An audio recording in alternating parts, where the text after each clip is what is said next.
Bien, en la clase anterior comenzamos el estudio del elemento del pórtico plano. ¿No es así? El elemento finito del pórtico plano que lo habíamos aislado ahí de cualquier, esto es un elemento de cualquier estructura de pórtico plano, de cualquiera. Nos interesa la unión, ¿no?, que tenga en sus extremos. Primera consideración que deben tomar en cuenta que todos los elementos, aún sean isostáticos, ¿no? Por ejemplo, un voladizo es isostático, igual es un elemento discreto, ¿no?, que tiene dos nodos, o mejor dicho, tiene dos extremos. Dos extremos. Todos los elementos tendrán dos extremos, que justamente es en esos extremos donde nosotros definimos el espacio vectorial local. Las tres componentes en un extremo y las tres componentes en el otro extremo, tal como se ve en la figura. Y además decíamos en la clase anterior que necesitábamos saber la dirección de los esfuerzos, las direcciones positivas, ¿no?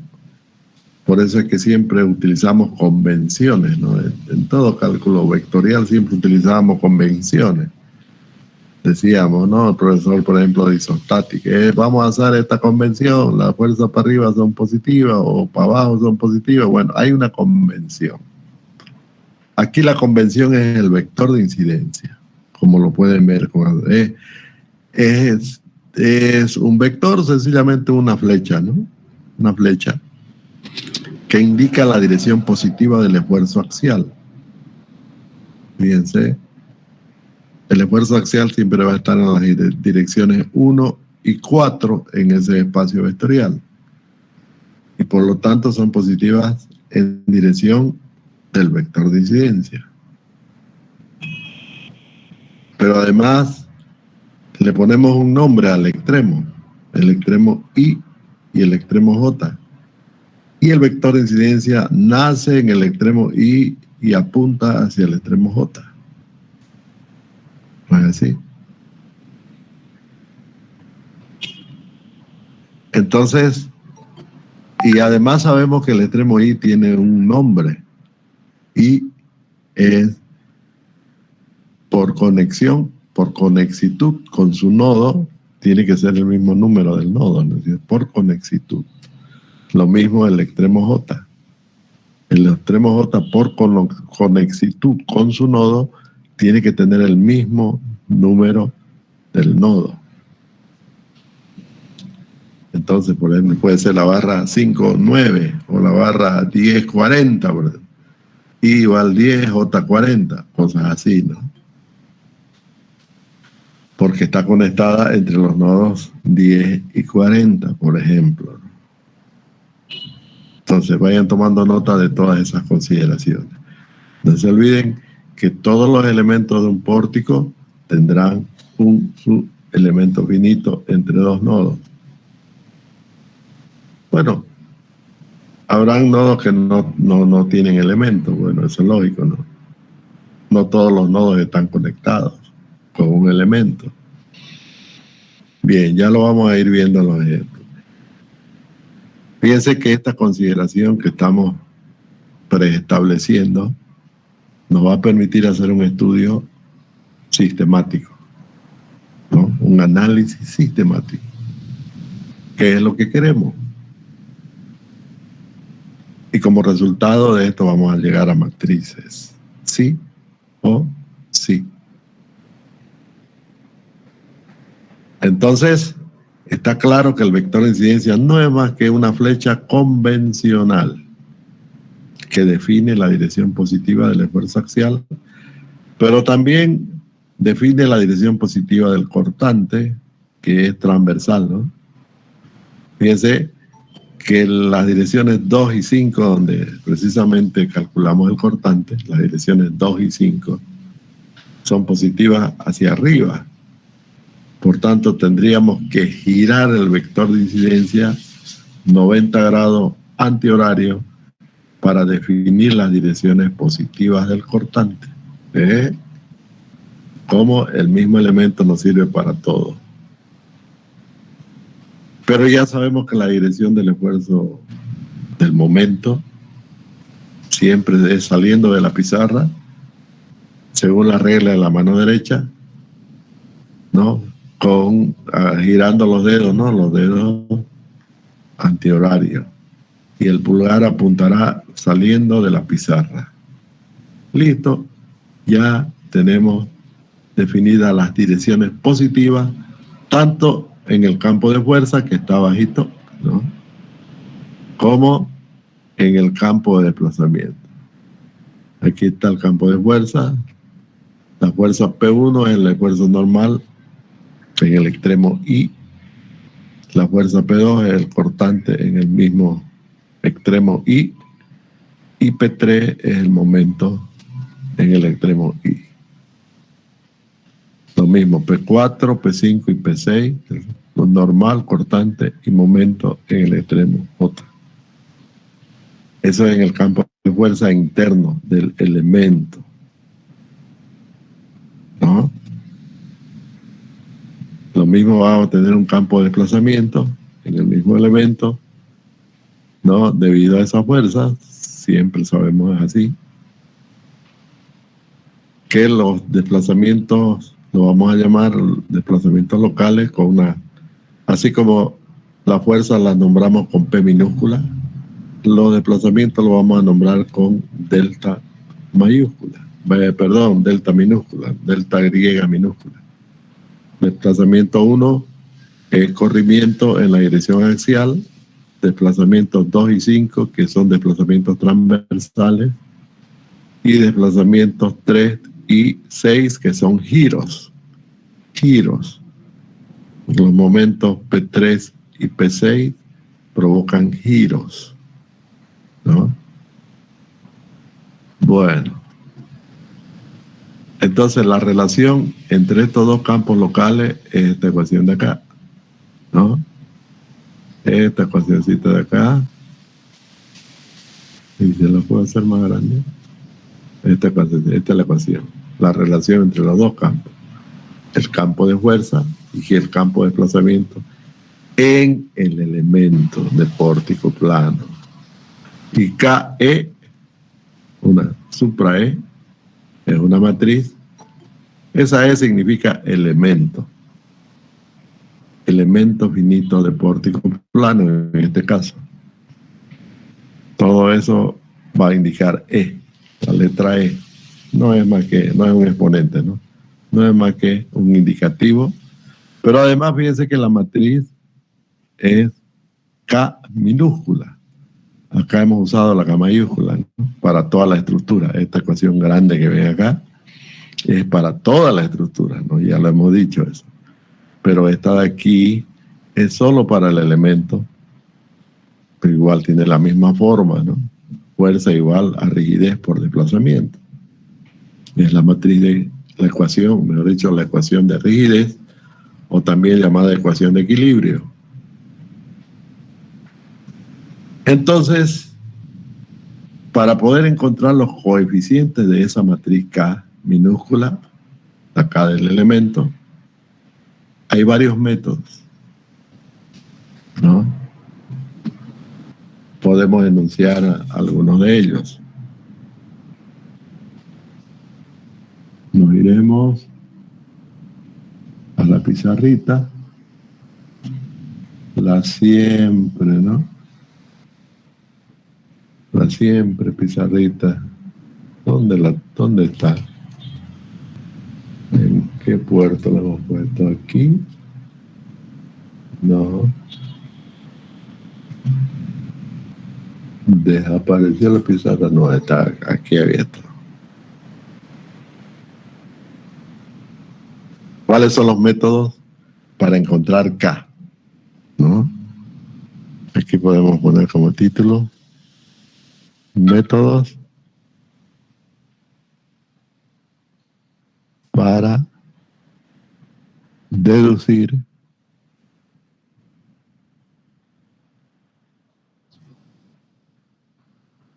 los componentes, ¿no? O los coeficientes, mejor dicho. los coeficientes de la matriz K del elemento de pórtico plano. Tenemos varios métodos. Tenemos el método de la ecuación diferencial de la elástica.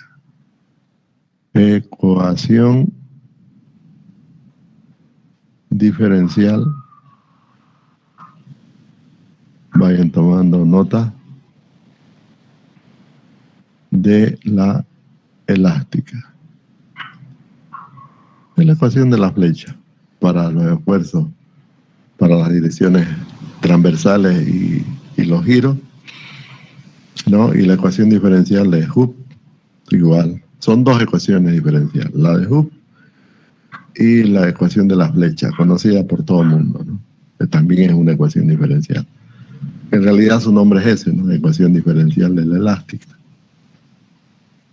Pero la ecuación diferencial de Hooke es para los axiales. Son dos ecuaciones. Ese es el primer método, la solución de esas dos ecuaciones aplicada al elemento de pórtico plano. ¿Okay? Tendremos una metodología. Una segunda metodología es usando el segundo teorema de Castigliano.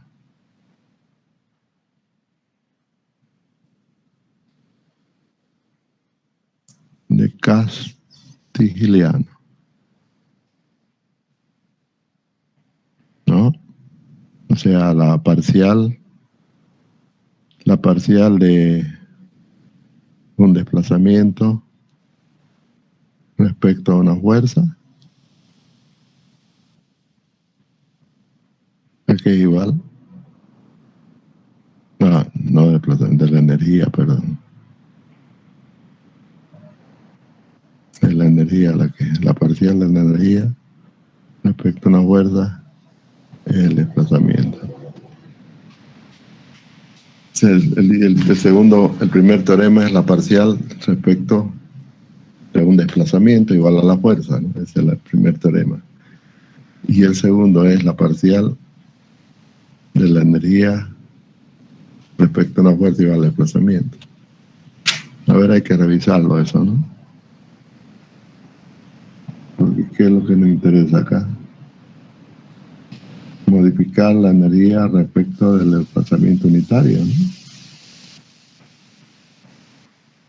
Respecto del desplazamiento unitario, estoy mal entonces. Es respecto, porque no se olviden que la definición de rigidez es la fuerza debido a un desplazamiento unitario, ¿no? En otras palabras, lo plantea Castigliano en su segundo teorema como la modificación de la energía, porque obviamente eso va a ocurrir por modificación del desplazamiento unitario. Entonces, lo correcto es que el segundo teorema de Castigliano hace así, ¿no? La variación de la energía respecto a un desplazamiento sea la fuerza. Ese es.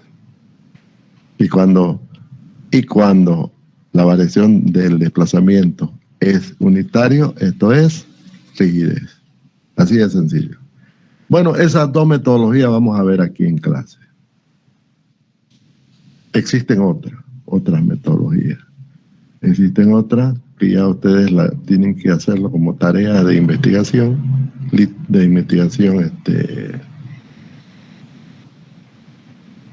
¿cómo se dice? Investigación literaria, no es literaria. Bueno. Bueno. 2, 3. El otro método es el método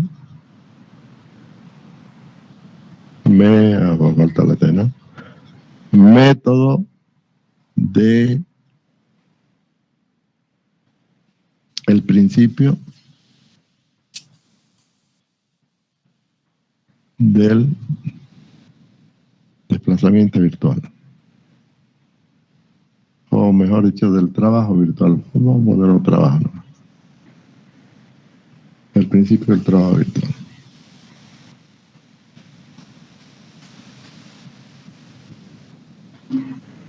Eso hace referencia a que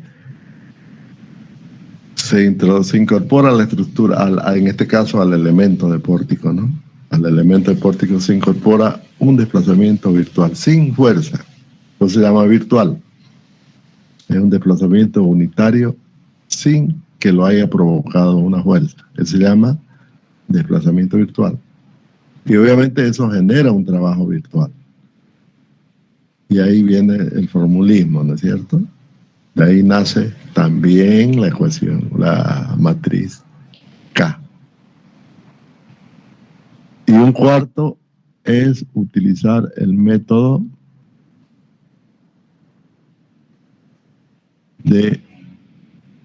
también del principio del trabajo virtual complementario.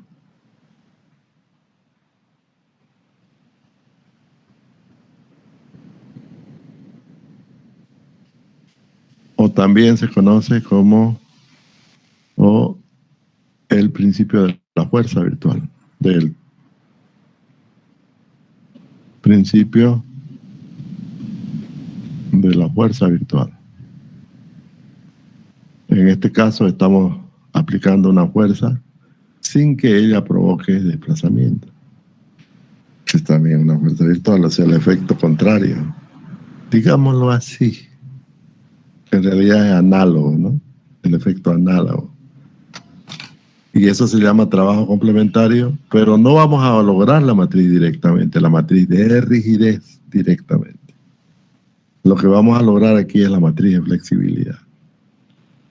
Y como la inversa de la matriz de flexibilidad es igual a la rigidez, pues la invertimos, ¿no? Invertimos la matriz de flexibilidad. También se suele llamar el método de la inversión de la matriz de flexibilidad, es lo mismo, un cuarto método, ¿no? Pero a su vez la matriz de flexibilidad también puede ser obtenida por otros métodos. De modo que va a quedar eso abierto para que ustedes lo investiguen. Este método 3 y el método 4 es resorte de ustedes. Cada grupo, porque ustedes van a trabajar en grupos de hasta 4, no más. 4 integrantes tienen que organizarse. Ya saben que el trabajo práctico, todos los trabajos, se multiplican por el coeficiente de asistencia. Individualmente, ¿no? Todo el grupo tiene una nota por los trabajos prácticos. No solamente esto, sino también el trabajo práctico que les voy a dar a cada grupo para que resuelvan, por ejemplo, un pórtico o una parrilla, ya veremos más adelante. Cada grupo va a resolver una estructura utilizando el método. Entonces, y además utilizando la herramienta matemática, porque ya hemos visto intentar hacerlo manualmente. No es imposible, pero vamos a tardar años, ¿no? Tratar de invertir una matriz de 40, de 100 incógnitas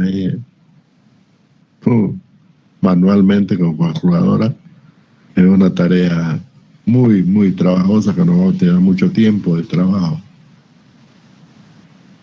Es por eso que se abandonó al comienzo de este método, se lo abandonó, porque este método es el más antiguo de todos, se planteó en el siglo XIX, alrededor de 1870, antes de que aparezcan las estructuras de hormigón. Todo matemático, bueno. Siempre la matemática arrastra a la ciencia práctica, en esa época. Pero como se llegaban a grandes ecuaciones inmensas, era imposible en esa época, no habían computadoras, ni siquiera calculadoras, ¿no? Como las conocemos ahora. Porque Edison recién... había las pilas, ¿no? Las pilas de Voltaire, las pilitas, todo eso, ¿no? Pero puro ensayo, el que realmente introdujo la corriente como conocida ya para ser comercializada y todo, fue Edison, ¿no? Entonces ahí comenzaron a aparecer recién las primeras calculadoras, que eran inmensas. El Mark I en los Estados Unidos Estoy hablando de 1903, 1904, por ahí. Era del tamaño del laboratorio de la carrera. De ese tamaño era la máquina para hacer 4 operaciones. Las 4 operaciones que conocemos. Puro relay. Puro relay. Puro relay. No era electrónica, era eléctrica. Es distinto, ¿no? Circuitos eléctricos que movían rodillos. Eso era. Porque las máquinas a rodillos ya existían. Pero las máquinas a rodillos pues solamente hacen suma y resta. Bueno, el asunto es que era imposible invertir una matriz, ¿no? Por ejemplo, de 100 filas. No hablar de una de 1000, ¿no? 1000 incógnitas.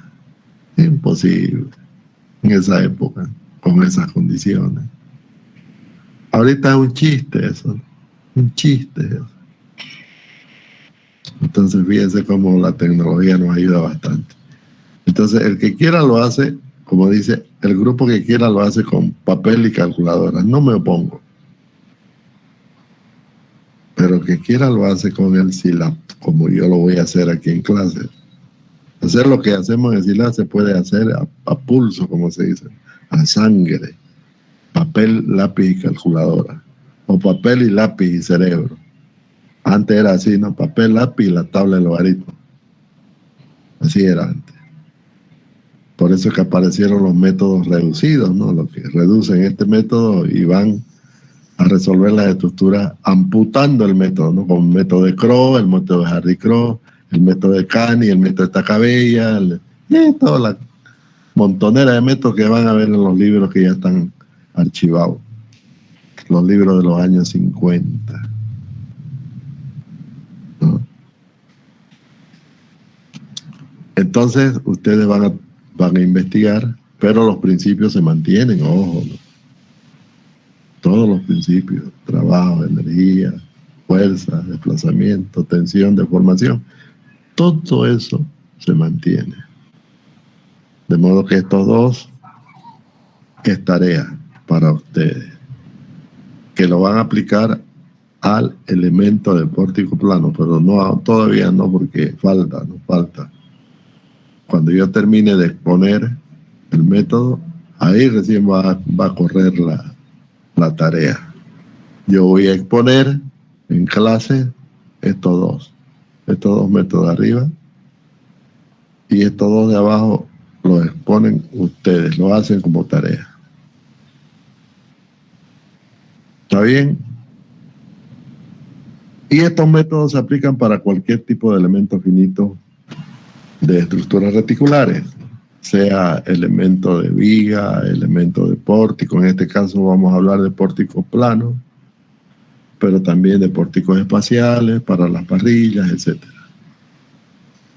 Porque vamos a entender que las matrices van a variar dependiendo del tipo de elemento. Cada elemento finito tiene su matriz. Lo mismo que en las estructuras planas. El elemento triangular tiene su matriz. El elemento cuadrado tiene su matriz. El elemento triangular con 6 nodos tiene su matriz. El elemento rectangular con 8 nodos tiene montonera de matrices ahí. En el método de los elementos finitos. En este caso, el método, quiero decir, el elemento finito de pórtico plano. Entonces, yo creo que está perfectamente claro. ¿Se entiende? ¿Se entiende, jóvenes? Nadie escucha. Sí, ingeniero. ¿Se entiende, no? Está clarito, ¿no? Claringa la figura. Por lo menos que me escuche uno ya estoy contento. Quiere decir que no ha sido inútil la clase. Como esto es voluntario, pues yo no los puedo agarrar del coto, ¿no? Ni ponerle una soga para que vengan y me escuchen. Es voluntario. Bueno, jóvenes.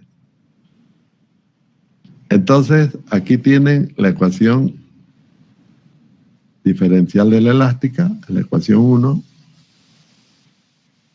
Por si acaso lo vamos a hacer más grandecito.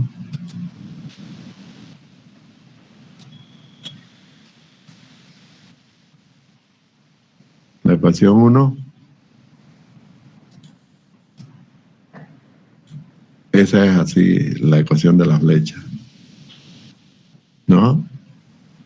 Eso se obtiene. No van a ver en resistencia material. El profesor de resistencia la va a deducir esa ecuación. Es una ecuación elástica, ¿no? Pero planteada bajo los principios que conocemos, no las hipótesis planteadas anteriormente. Son las mismas. Sobre esa hipótesis funciona esa ecuación. Si cambian las hipótesis va a cambiar, obviamente, ¿no?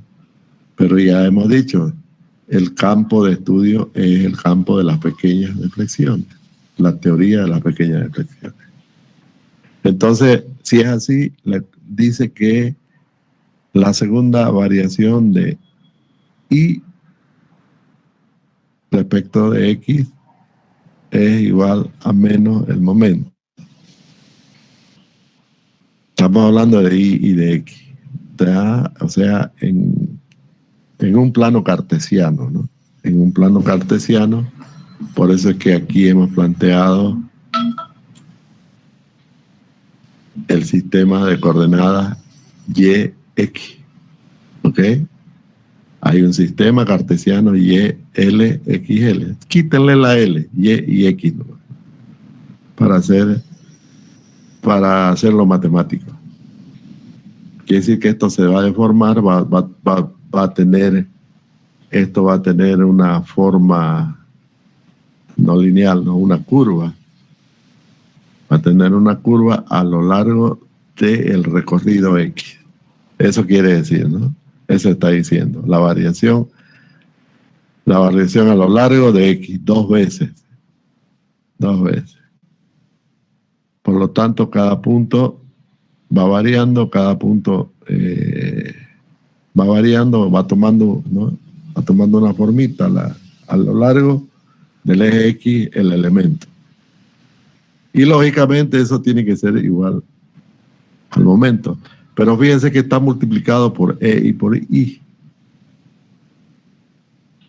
¿no? Que son constantes. Y representa a la sección, el momento de inercia de la sección respecto del eje perpendicular a la pizarra, de un eje perpendicular a la pizarra y que es baricéntrico, ¿no? Entonces eso es y el momento de inercia de la sección. Y E representa el módulo de elasticidad del elemento, que es medido en laboratorio, ¿no? Ya eso lo sabemos. En realidad representa al material. Eso es. No es lo mismo de madera que de acero o de hormigón, ¿no? Hay un E específico para cada material. Disculpe, ingeniero, ¿está escribiendo en el pizarra? No, está viendo ahí está el Word, estamos viendo en el Word, ¿no? E, I. ¿Está bien? ¿Se ve, no? Sí, ingeniero, se ve. Ahí está. E representa el material, I representa la sección, que es constante. Bueno, estamos hablando de elementos prismáticos. Ojo, ¿no? Por lo tanto, I es constante, porque I también puede variar. En el caso de los elementos de inercia variable, esos son casos especiales que lo vamos a ver más adelante. Pero estamos partiendo del elemento finito. No se olviden que tiene una única forma, es prismático. ¿Sí? O sí. Por lo tanto, I es constante. El módulo de elasticidad, ya dijimos, representa al material. Entonces, fíjense que todo esto de acá es fuerza. Todo lo que está a la izquierda. Es un momento que también va variando a lo largo, ¿no? Y así se va mostrando el diagrama de momento, ¿eh? ¿No? Que es una función. Y eso vale menos el valor del momento en cualquier punto a lo largo del eje X. Es fuerza en el elemento. Menos el momento. Ese menos sale de la fórmula misma, ¿no? no es un signo que tenga que ver con, cuando deducimos esta fórmula, estoy hablando de eso, ese menos no es un signo que tenga que ver con una convención, no. Es un signo que tiene que ver con una operación matemática cuando se deduce esta fórmula. O sea que es un signo propio de la ecuación. ¿Está bien? Eso es. Por eso es que, fíjense, abajito la hemos puesto como en nuestro caso. Como en nuestro caso. ¿Eh? Como en nuestro caso. Aquí está. A cualquier distancia, lo podemos ver en la pizarra, si quieren, para que sea más clarito, en la pizarra. Lo vamos a mostrar aquí. Ahí le vamos a dar campo. Y bueno, tenemos el elemento, ¿no? Y tenemos el sistema coordenado.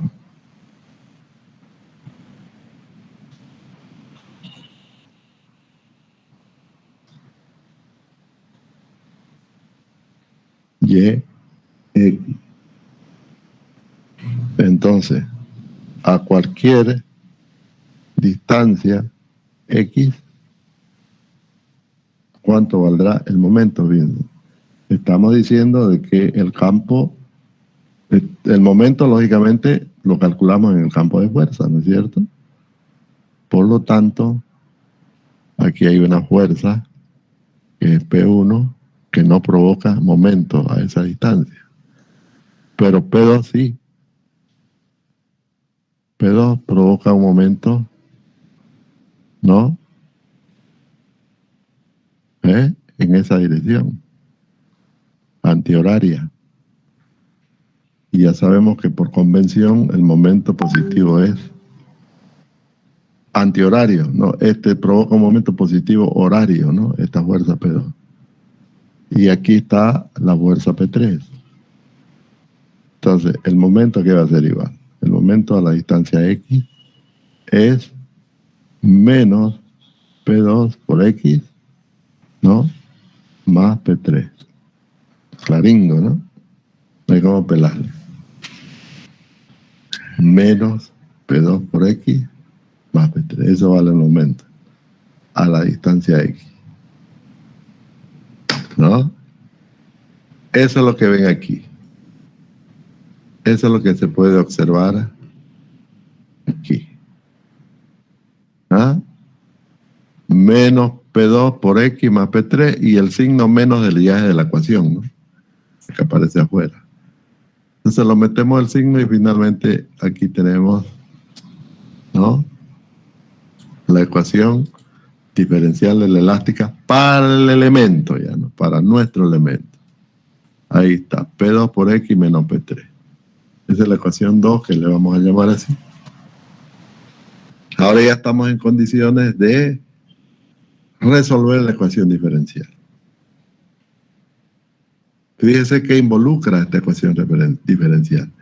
Esta ecuación diferencial involucra a la fuerza P2 y a la fuerza P3. Y además involucra a X. X es la distancia que hay a cualquier punto del elemento. Cuando X igual a 0, el momento se está evaluando en X igual a 0. Cuando X es igual a L, el momento estaríamos evaluándolo en el otro extremo, J, ¿no? Que es donde nos interesa evaluarlo. En X igual 0 y en X igual L, en las dos situaciones. Podríamos decir que esas son condiciones iniciales, por ejemplo. ¿Se acuerdan cuando resolvían ecuaciones diferenciales por métodos numéricos, ¿no? Hay condiciones iniciales. Bueno, sigamos. Aparece la ecuación 3 como producto de la integración de la ecuación 2. Si integramos la ecuación 2, el resultado va a ser esto, ¿no? Queda en derivada de primer orden.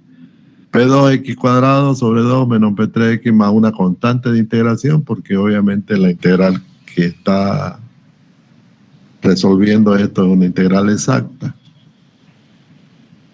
Por tanto, nos va a aparecer una constante de integración que no sabemos cuánto es. Si volvemos a integrar, nos vamos a encontrar que con la derivada de y de x, como de la integral de y de x, ¿no es cierto? Nos da ya la función, ¿no? La función de y, o sea, f de x, en otras palabras, ¿no? F de x igual a esto, ¿no? Y es igual a f de x, no se olviden, siempre es así, ¿no? En matemática. Esto es matemática pura. Aquí no hay donde... Yo lo que estoy es tratando de explicarle el fenómeno físico que expresa, que está atrás de estas ecuaciones, ¿no? Porque atrás de estas ecuaciones hay un fenómeno físico. Entonces, por y, por y, por la función, es igual a, ahí está, aparecen dos constantes de integración.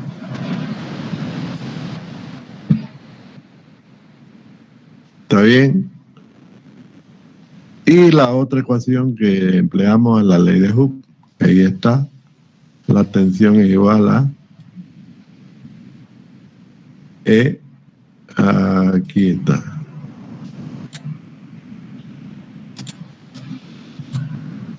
Sigma, la tensión es igual a E. Esa es la forma general, ¿no? Pero la forma general es matricial también. Se llama matriz elasticidad. El vector de tensión es igual a la matriz de elasticidad por el vector de deformación. Esa es la forma general. Pero para nuestro caso, como el elemento es largo, ¿no? Esta es la ley de Hooke. Listo. ¿Qué tenemos que hacer ahora? Fíjense, P2, P3, de las ecuaciones 3, 4 va a salir P2 y P3. ¿No? Pero P2 y P3 van a ser rigideces cuando el desplazamiento, cuando Y, que representa el desplazamiento transversal, la flecha, ¿no?, sea igual a 1. ¿Dónde? En los extremos, donde actúan P2 y P3, ¿no? Porque P2 y P3 actúan en los extremos, ¿no? Cuando la Y se haga 1 en los extremos, va a ocurrir que estos dos se hacen rigideces, ¿no es cierto? Se entiende, ¿no? Quiero que quede claro, no quiero que se pierdan. Resulta que cuando estoy hablando de los extremos del elemento, cuando este valor de aquí, Y, se hace 1 en los extremos, resulta que P2 y P3 son rigideces en esos extremos, tanto en X igual 0 como en X igual L, que son los extremos. Eso es. Entonces, veamos acá. Apliquemos este resultado de esta hora. Veamos. Hemos dicho que todo espacio vectorial tiene vector base. Todo espacio vectorial. Este no se salva igual. No se olviden que este espacio vectorial tiene 6 componentes. Ahí están las 6 componentes, ¿no? 1, 2, 3, 4, 5 y 6. Ahí están las 6 componentes. Espacio vectorial. Ahora bien, el espacio vectorial, habíamos dicho, también genera dos campos, campo de fuerza y campo de desplazamiento. Nos vamos a meter al campo de desplazamiento. Fíjense que este campo de desplazamiento es cinemáticamente admisible. ¿Por qué? Porque yo puedo introducir un desplazamiento unitario donde yo quiera. En la dirección 1, en la dirección 2, en la dirección 3, donde yo quiera. No hay problema. No hay nada que impida eso, ¿no? Fíjense. Aquí lo estoy haciendo en la dirección 1, desplazamiento unitario en la dirección 1 y desplazamiento unitario en la dirección 4. ¿No? El dibujito de la izquierda me representa el desplazamiento unitario en la dirección 1.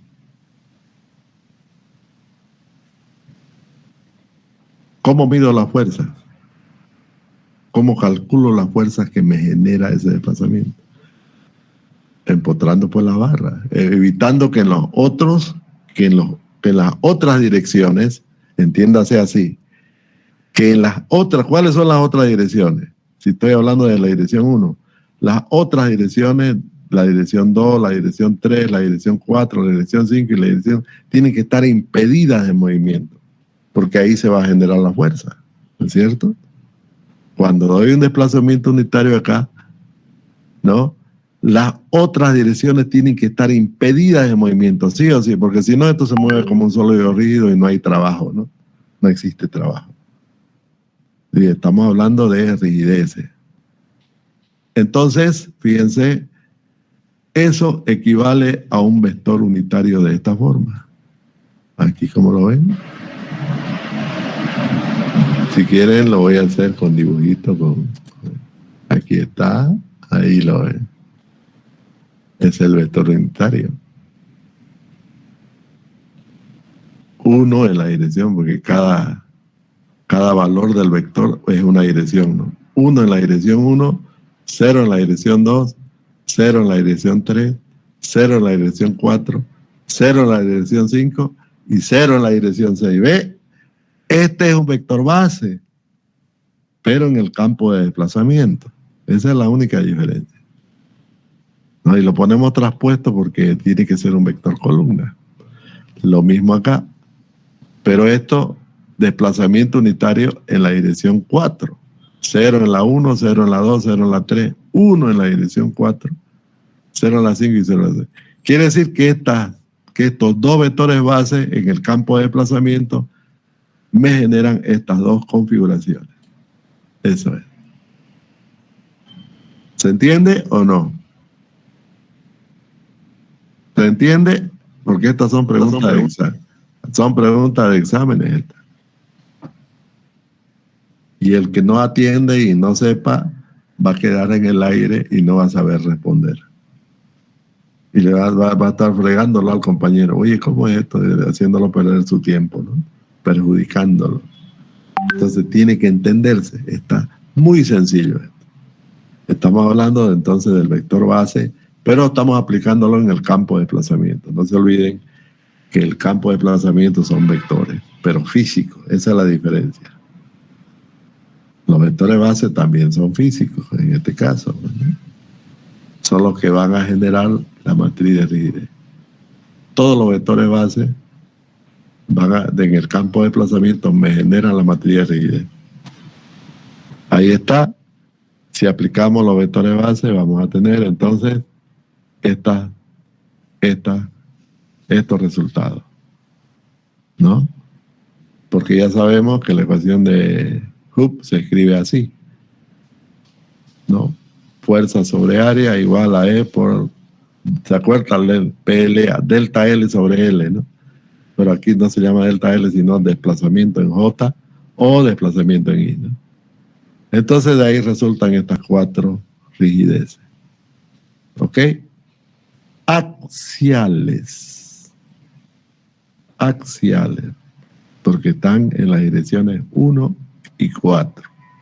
Y todas valen, en valor absoluto valen lo mismo, ¿no? Porque son fuerzas son tensores en realidad, ¿no? Las rigideces son tensores, siguen las mismas leyes de los vectores. Veamos el efecto del desplazamiento transversal. Cuando ocurre el desplazamiento en el extremo I. Estamos hablando de esta condición. Desplazamiento 0 en la dirección 1, 1 en la dirección 2, o sea, delta 2 va a valer 1, y todo lo demás 0. ¿No?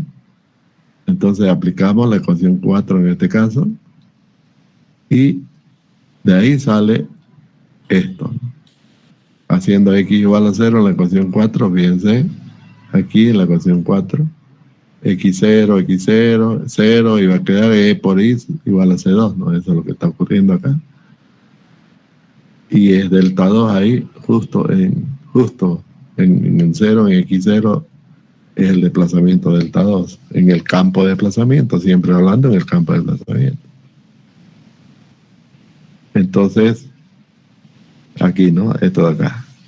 Entonces, de ahí se deducimos de que en X igual 0, la constante vale 0, reemplazando, ¿no? En la ecuación. En X igual y L, reemplazando en la misma ecuación, va a resultar esta ecuación de acá. Podríamos decir es una ecuación de contorno. Nosotros siempre le hemos llamado condiciones de contorno. Podríamos decir lo mismo, una condición del contorno. Y reemplazando tenemos esta ecuación. Listo. Ahora, todo esto es matemática. Reemplazamos, ¿no?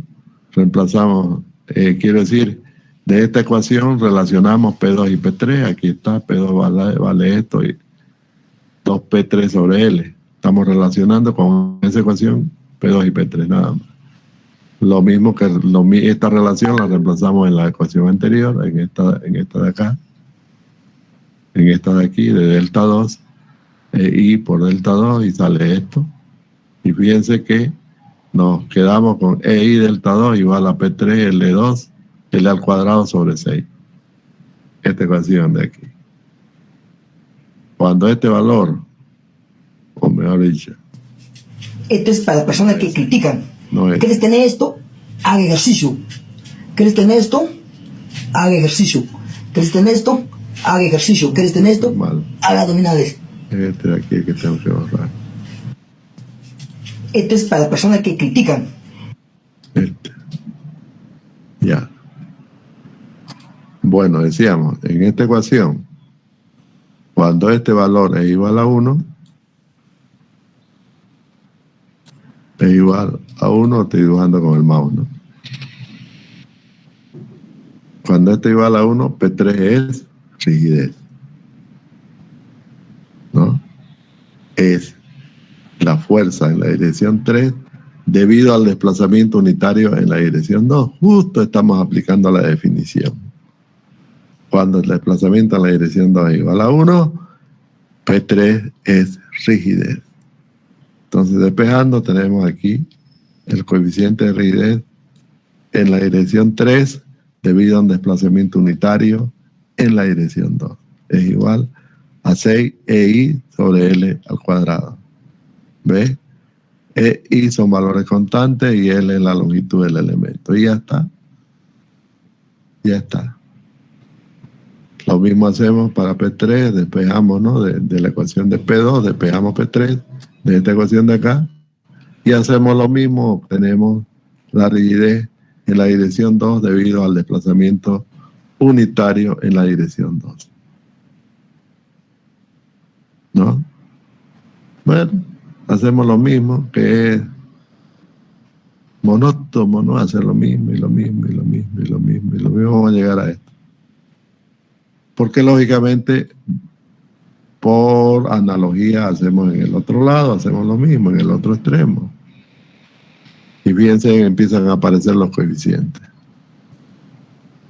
Los coeficientes de rigidez. Ahí la tienen, la matriz de rigidez del elemento. K1, 1, o sea, la rigidez en la dirección 1, debido a un desplazamiento en la dirección 1, es igual a E por A sobre L. K4, 1, o sea, la rigidez en la dirección 4, debido al desplazamiento en la dirección 1, 4, perdón, no, estamos hablando de la fila 1.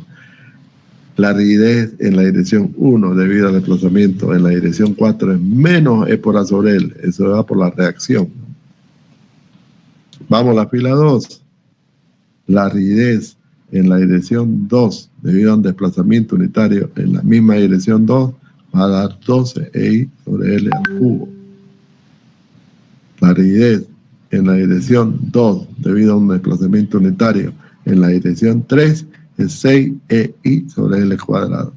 Y así vamos leyendo, ¿no? Por ejemplo, vamos a leer la fila 6, columna 5. La rigidez en la dirección 6, debido a un desplazamiento unitario en la dirección 5, es igual a menos 6EI sobre L cuadrado.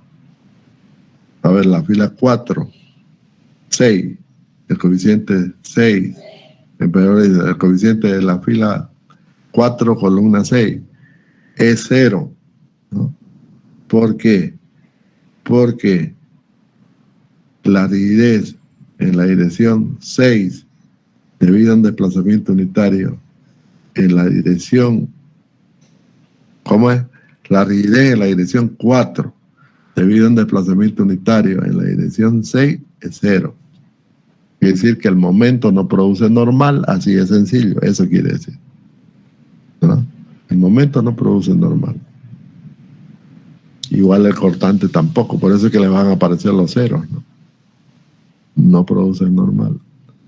Al igual que el normal no produce momento. Fíjense la característica de esta matriz. Fíjense. Primero, si hacemos aquí una diagonal, bueno, es cuadrada, como es de esperarse, ¿no? Todas las matrices son de rigidez y de flexibilidad, todas son cuadradas, todas. Si sale rectangular está mal. No se olviden que son funciones, tú a tú, ¿no? Entonces siempre van a ser cuadradas, sí o sí. Pero ¿qué más? Son definidas positivas. Quiere decir que en la diagonal principal, esa que hemos rayado ahí, siempre esos elementos son positivos, siempre. Puede ser que en algunas circunstancias salga 0, pero nunca va a ser negativo, jamás de los jamases. ¿Está bien? Porque son efectos directos, bueno, es la rigidez calculada en la misma dirección del vector. No puede ser negativa, imposible. Puede ser 0, claro que puede ser 0, no hay problema, pero no negativa. Bien, esa es una. Otra, ¿no? Esa propiedad se denomina definida positiva. Por lo tanto, la matriz de rigidez es definida positiva. Otra, es una matriz simétrica. Se puede ver, ¿no? Claringo es simétrica. Eso es debido a que el teorema de Betti, ¿se acuerdan del teorema de Betti? Claro, porque se acuerdan del teorema de Betti. Betti dice de que este de aquí, ya, es por esto de acá. Betti dice que la flexibilidad y J es igual a la flexibilidad J y lo mismo, la rigidez, el mismo principio de Betti, y J es igual a la flexibilidad,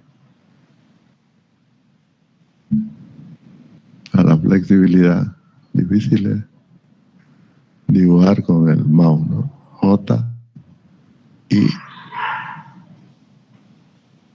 eso lo dice el teorema de Betti. Y el teorema de Betti, pues se dice este teorema, viene de un principio, viene de una ley. ¿Cuál es esa ley? El principio de la conservación del trabajo y la energía. De ahí viene. Por lo tanto, vamos a decir que la matriz de rigidez es simétrica por el principio de la conservación del trabajo y la energía. Por eso decimos. Deducimos a partir de ese principio y con el teorema de Betti que es simétrica. ¿Dónde está el teorema de Betti? Le iba a le voy a poner libro ahí para que lea. Que eso lo han visto en resistencia de materiales. En hiperestática, ingeniero. También, igual. ¿No es cierto? Es por eso se da la simetría. Y siempre va a ser simétrica. Si por alguna razón le sale no simétrica, ¿saben qué? Está mal. Sí o sí está mal. No puede salir antisimétrica. No, o no antisimétrica. Sí o sí tiene que salir simétrica y punto. Si no sale, está mal. Mal calculada. ¿Ve? Entonces todo esto nos sirve de control, ¿no? Si por ahí sale un coeficiente en la diagonal principal negativo, algo está mal. Hay que rascarse la cabeza y volver atrás. Sale un elemento que no es simétrico, algo está mal. Rascarse la cabeza, volver atrás y encontrar. Son elementos que nos van a servir de control para poder resolver. Ahí está. Ahí está. Entonces, ¿podemos particionar la matriz? Claro, aquí está, la hemos particionado la matriz. Claro, no es más que particionarla, ¿no? No es más. Vamos a particionarla de nuevo. De nuevo la vamos a particionar, porque es así, ¿no? Aquí ya está la ecuación completa. Aquí están viendo el vector, el campo de fuerza que está a la izquierda, P1, P2, P3, P4, P5 y P6, es el campo de fuerza interno en el elemento, ¿no? Son las 6 fuerzas que están aquí, en el campo de desplazamiento. Aquí está el campo de fuerza. Aquí están las 6 fuerzas. Y el otro es el campo de desplazamiento. La relación es entonces con esa matriz que acabamos de encontrar. Ahí está, es así. Así. ¿Que podemos particionar esto?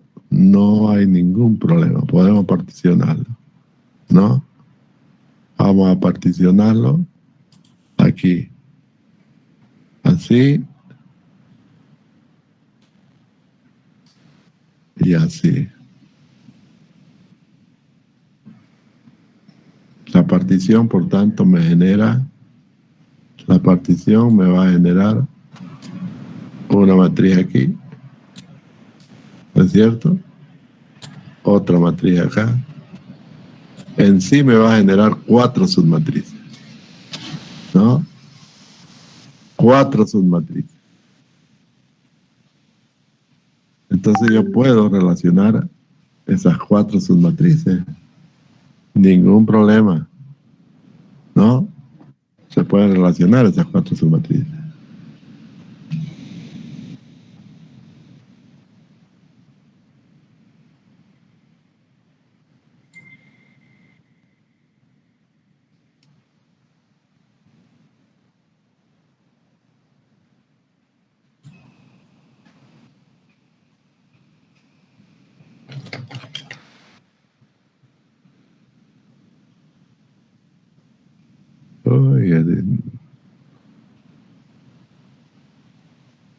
No puedo dibujar aquí.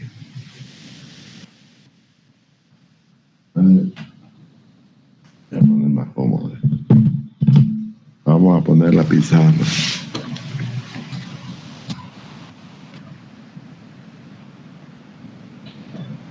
Voy a borrar esto, que es mal dibujado.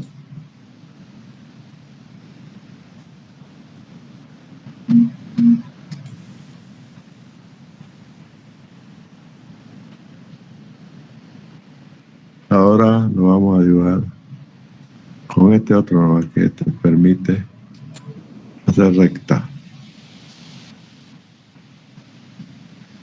Ahí y ahí.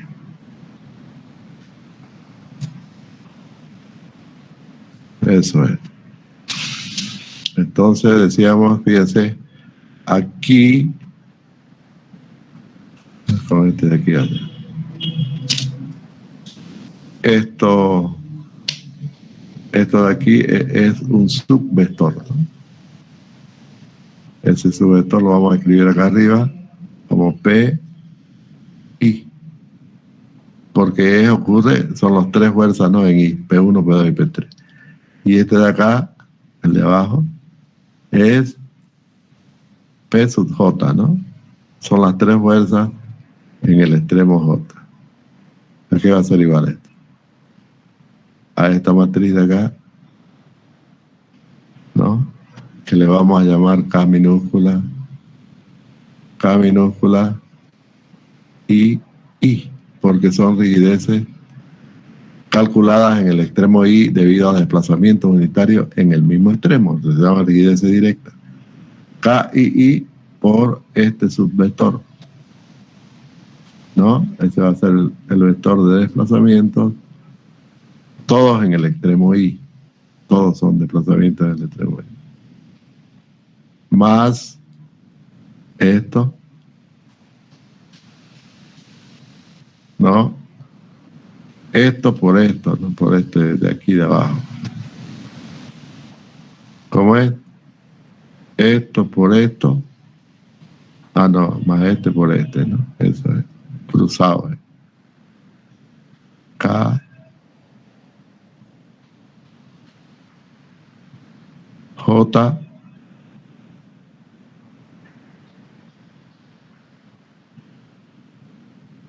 La llamaremos K y J, ¿no?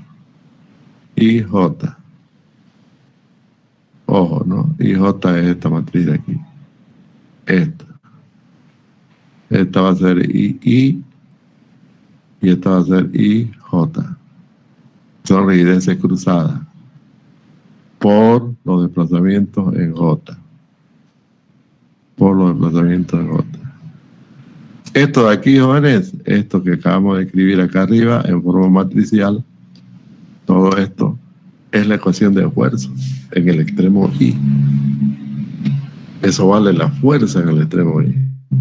Los tres esfuerzos están ahí, ¿no es cierto? El esfuerzo normal, que está en la dirección 1, el esfuerzo cortante, que está en la dirección 2, y el momento, que está en la dirección 3. O sea, son tres ecuaciones que están expresadas matricialmente. K y I es esa matriz que tienen ahí, la submatriz K y I. K y J es la submatriz que ven ahí, y la hemos encerrado, la que está al ladito. Se dicen matriz de rigidez directa, y I e IJ es la matriz de rigidez cruzada. O sea, son rigideces calculadas en el extremo I debido a desplazamientos en el extremo J, eso quiere decir. Y delta I son los extremos, son los desplazamientos en el extremo I, y delta J son los desplazamientos en el extremo J. Es decir, que si yo conozco los desplazamientos de los extremos I y J, está resuelto el problema. Pero no los conozco, ¿no? Pero yo sé que por compatibilidad esos desplazamientos en el extremo I y en el extremo J tienen que ser igual al de los nodos, porque ahí se unen esos extremos. ¿Sí o sí? Entonces, cuando yo resuelvo la ecuación de la estructura, la famosa grande que vimos acá, más arriba, acá está, aquí está, aquí, esta ecuación. Cuando yo resuelva esto, aquí van a estar los desplazamientos de los nodos. Y ya esos desplazamientos por compatibilidad los paso a los elementos, y con esta ecuación que ya la borré, bueno, vamos a tener los esfuerzos. Aquí están abajito. Aquí están. PI, ahí está. Ecuaciones de esfuerzo en los dos extremos. Cuando yo conozca los desplazamientos de los extremos, sencillamente los reemplazo, ¿no? Y voy a tener el normal, el cortante y el momento en el extremo I, el normal y el cortante y el momento en el extremo J. Aquí hay un error, aquí tiene que decir PJ. ¿Ok? Eso es, jóvenes. Ahí están las ecuaciones de esfuerzo. Vamos a volver a esto una vez que resolvamos la estructura. Estamos hablando de la estructura de la estructura discreta, ¿no? En sus elementos, así como la vemos aquí. Estamos hablando de la estructura discreta, donde hemos separado los elementos. Esa es la que estamos analizando en esta clase, la estructura discreta, pero hemos estudiado un elemento por separado, a partir del cual hemos conseguido esas ecuaciones mediante el método de la ecuación diferencial de la elástica. Bien, vamos a hacer otras cositas aquí. Si digamos que hacemos la multiplicación, quiero decir, obtenemos directamente el esfuerzo, se puede, ¿no? P1 va a ser igual a E por A sobre L por delta 1, es una simple multiplicación matricial. P1 es por A sobre L, más 0 por delta 2, más 0 por delta 3, menos E por A sobre L por delta 4, más 0 por delta 5, más 0 por delta 6. El resultado es esta ecuación que tienen aquí para P3, ¿no? Esta ecuación que he puesto acá es para el momento. Para el normal es multiplicar con la primera fila, ¿no? Con la tercera fila obtenemos el momento en el extremo Y, y con la sexta fila obtenemos el momento en el extremo J. Bueno, ¿qué es lo que quiero mostrarle aquí? Fíjense, P3 es igual a esto de acá. Aquí está, ¿no?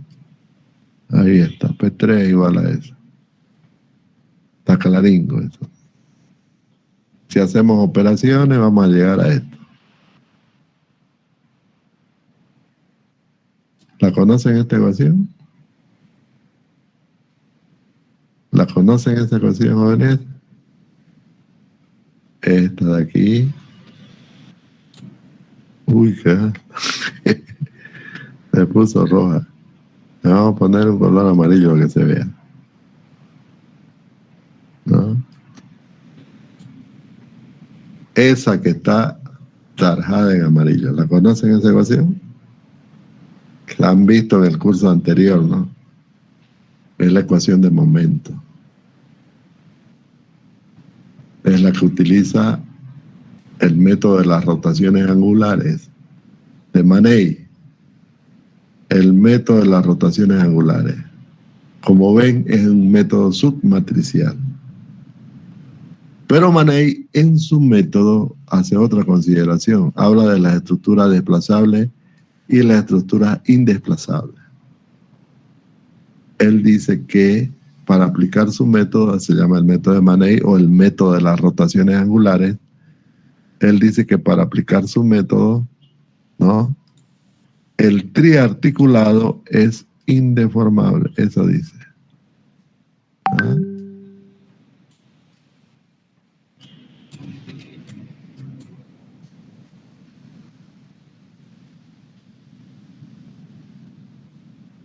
Esos puntitos son las articulaciones.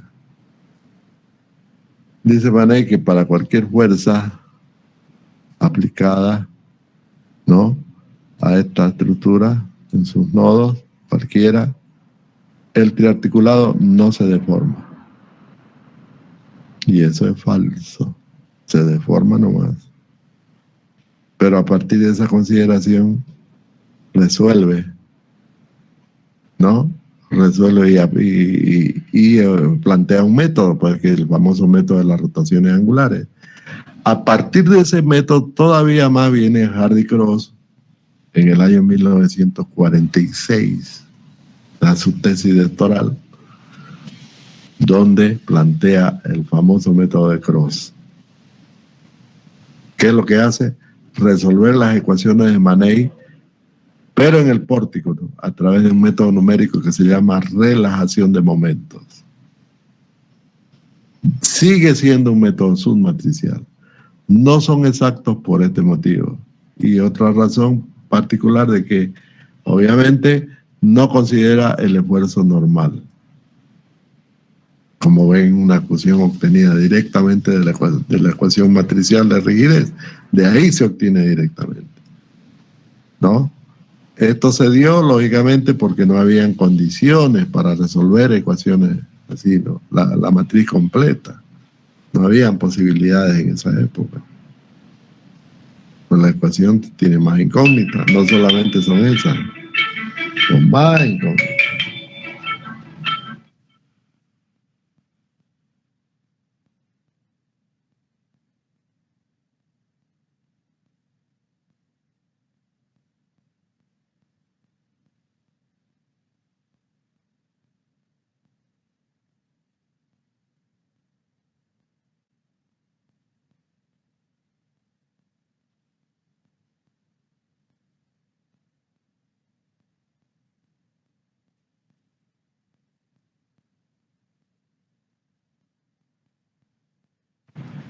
¿Está bien, jóvenes? ¿Se entiende? Hablen. Sí, ingeniero, un poco. ¿Cómo que un poco? ¿En qué estás perdido? ¿No lo han visto el método de las rotaciones angulares? En No. hiperestática. Ese sí, creo que no, ingeniero. Yo que me acuerdo, no nos explicó el No lo han ingeniero. visto. El método de la fuerza, ¿no? Bueno, pero ahí está el método de las rotaciones angulares. Van a ver, miren en el internet, busquen el método de las rotaciones angulares y van a llegar a esta ecuación. Es la ecuación de... Claro, él la expone así, ¿no? Como M, I, J, dice. ¿No? M, I, J. El momento en el extremo I, de la barra IJ. Eso es lo que dice. ¿No? Así la va planteando la ecuación. Pura ecuaciones de momento. La va planteando en cada nudo. Y de ahí van a salir montoneras de ecuaciones. O claro, las incógnitas van a ser delta 3, giro en la dirección 3 y giro en la dirección 6, ¿no? Y esto de acá lo pone 0 porque obviamente son estructuras indesplazables. También plantea con esta diferencia, plantea desplazamientos horizontales, porque las estructuras solo se mueven horizontalmente. Y al incorporar la condición de que el triarticulado es indeformable, pues no hay deformaciones verticales. En otras palabras, supone que no hay, los nodos no se mueven hacia abajo, sino se mueven horizontalmente en un edificio, ¿no? Y eso de alguna manera es cierto, ¿no? Al menos en las estructuras de hormigón armado. Pero siempre hay, fíjense cómo nuestro método es exacto. Ya no está subsumido a esos condicionamientos que incorporó Manet en su momento y que después Hardy-Cross todavía con su método de relajación resuelve las mismas ecuaciones de Manet, pero por método numérico. Y después vino Hardy-Cross, que todavía hace otras consideraciones más. El problema era reducir las incógnitas, tratar de hacer métodos prácticos, de modo que el ingeniero pueda resolver las estructuras con facilidad. Todas esas metodologías ya pasaron a la historia, porque ahora todo el mundo es el CIPE, ¿no? CIPE, RAN, ¿no? O ETAP, ¿no? No sé, hay montoneras de... Todos son buenos. Y todos utilizan el método matricial por si acaso. Por si no lo sabían todos. No hay uno que se aplace. Antes, los primeros intentos eran, a ver, vamos a hacer un programa para resolver Hardy-Cross. No, ya no hay eso. Si ustedes revisan también la historia un poquito la historia de los programas de computadora para resolver estructuras, los primeros programas resolvían el método de Manet y el método de Cross. Después se dejó eso porque más claro, el problema era la memoria de las primeras máquinas, ¿no? Maquinitas con escasa memoria. Pues no se olvide que las computadoras se inventaron no para la ingeniería, sino para los negocios, para los bancos, eso, para lo que daba plata, ¿no? Las empresas petroleras, el impulso después de la Segunda Guerra Mundial fue grandísimo. Y claro, eso es puro suma y resta, pues, ¿no? La contabilidad de las empresas. No necesitan memoria. Lo que necesitan es cualquier cantidad de almacenamiento externo, ¿no? Eso es lo que necesitan. Después memoria no necesitan nada, porque todo es suma y recta. Entonces uno se animó a crear un software sobre esa barbaridad, ¿no? Que le decimos nosotros ahora ya no es, ¿no? Se creó el Fortran, ¿no? Fortran significa traslación de fórmula, trasladar la fórmula a la computadora, Fortran, porque antes se usaba el COBOL para los negocios. Es un programa quiero decir, un lenguaje de programación para los negocios. Y el primero, inclusive antes de ese, fue el ALGOL, el primero, ¿no? Con el alcohol se hicieron todos los software para los bancos, para las empresas comerciales, las petroleras, para la contabilidad de ellos. Y los ingenieros solingos acá seguían con sus maquinitas nomás. Y apareció uno con el Fortran y empezaron a hacerse los primeros programas fueron hechos en Fortran. Ahora ya no es eso, ¿no? Ahora ya es software de alto vuelo, así como lo ves, como lo conocemos el CIP, como lo conocemos el TAP y todo eso. Computadoras mucho más capaces, ¿no? Por ejemplo, el primer computador que se fabricó en los Estados Unidos en el año 1944, esta computadora como la conocemos actualmente, mitad digital y mitad analógica, ¿no? Porque en esa época no habían circuitos integrados, ni siquiera existían los transistores. Lo que habían eran las válvulas al vacío, lo que eran triodos, pentodos y todo eso, pero que funcionan a alta temperatura, ¿no? Porque ustedes saben que cuando se calienta un metal, desprende electrones. Entonces ese principio lo agarra Thomson y lo lleva a una valvulita cerrada de vidrio, ¿no?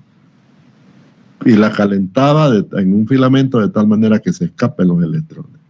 Entonces ese escape de electrones ya se puede montar ahí información, genera una onda, ¿no es cierto?, sobre la cual se puede montar información, y a partir de eso se inventó la primera máquina computadora como la conocemos, ¿no?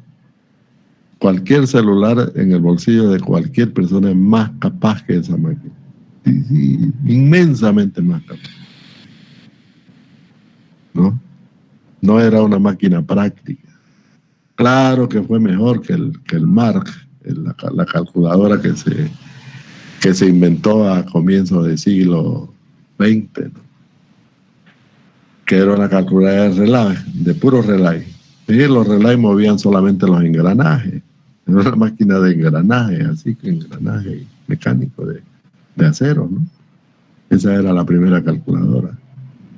La calculadora eléctrica, ¿no? Porque se movía con relay eléctrico. Eso es, jóvenes, ahora esto ya es historia, ¿no? Ya no se habla de eso. Pero es bueno conocer la historia. Por ahí lo van a leer, al que le gusta leer, lo va a ver en todos los libros. Es bueno estudiar la historia para poder ubicarnos en el presente y proyectar el futuro. Es así. Y podamos entender lo que se nos viene. Ya le voy a hablar de lo que se nos viene, ¿no? Con la computación cuántica, que todavía está en pañales, pero igual va a llegar. Sí o sí va a llegar. No será mañana, pero va a llegar. De aquí a 10, 15 años ya vamos a tener computadoras cuánticas en nuestros hogares. Pero eso sí es abismal. Bueno, jóvenes, entonces ahí tenemos la ecuación matricial de esfuerzo. Ahí está, tanto para el extremo I como para el extremo J. Nosotros, cuando resolvamos el pórtico, vamos a volver a estas ecuaciones. ¿Para qué? Para tener el esfuerzo normal, el cortante y el momento en cada extremo y poder hacer la gráfica de esfuerzo, que es el objetivo de esta materia. Llegar a determinar el estado de esfuerzo de una estructura prismática. ¿Ok? Eso es. La próxima clase, bueno, aquí están las características de la matriz de Ride que les hablaba, cuadrada, además matriz banda. Es una matriz banda que lo vamos a ver después. Ya esto de acá ya es otra cosa que lo vamos a ver más adelante. La próxima clase vamos a ver lo mismo, pero por el método del segundo teorema de Castigliano. Les voy a mostrar cómo obtener la matriz de Rides utilizando el segundo teorema de Castigliano. ¿Está bien? ¿Alguna pregunta, jóvenes? ¿Alguna pregunta? ¿Cómo están los apuntes?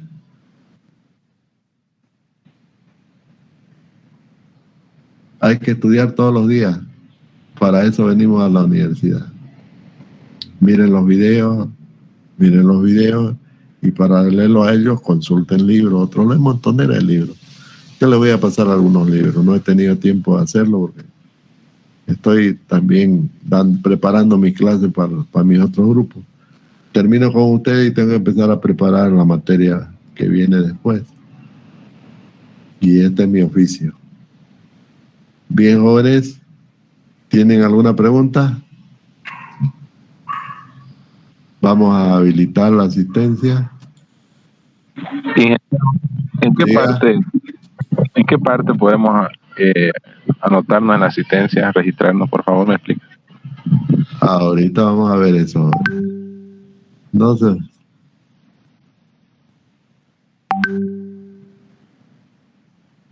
Sobre la tarea, creo, ingeniero, pero esa tarea se va a entregar cuando termine de explicar los dos métodos. Claro, ¿no? claro. Sí, ahí ya les voy a indicar.